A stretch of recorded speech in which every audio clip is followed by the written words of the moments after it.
গল্প উপেক্ষিতা। ৩ নম্বর rhododendron road, Ballygunge.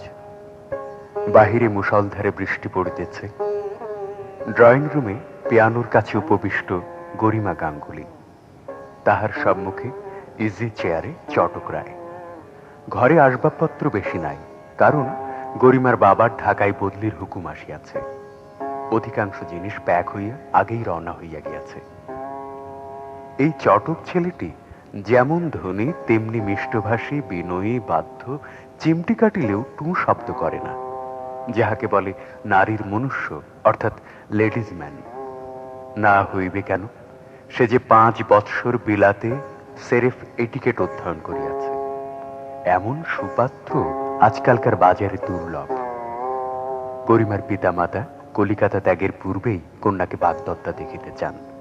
তাই তাহারা যাত্রার পূর্ব সন্ধ্যায় ভাবি দম্পতিকে বিশ্রামভালাভের সুযোগ দিয়া দোতলায় বসিয়া সুসংবাদের প্রতীক্ষা করতেছেন। কিন্তু আলাপ তেমন জমে নাই।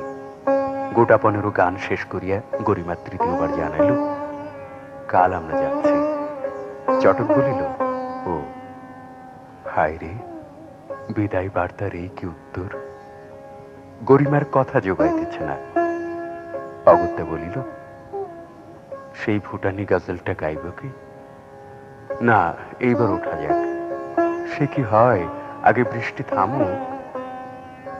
চটক চেয়ারে বসিয়া উসখুস করিতে লাগিল। মিনিট 2 পরে আবার বলিল, এইবার উঠি।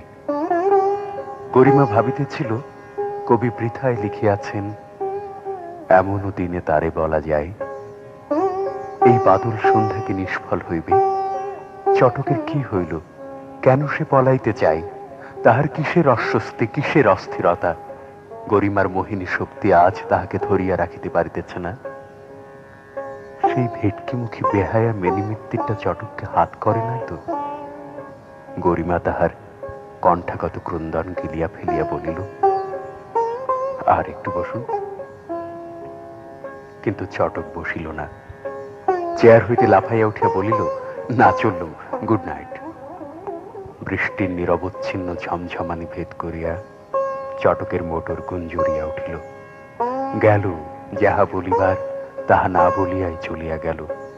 ভেপো ভোগ দূরে, বহু দূরে।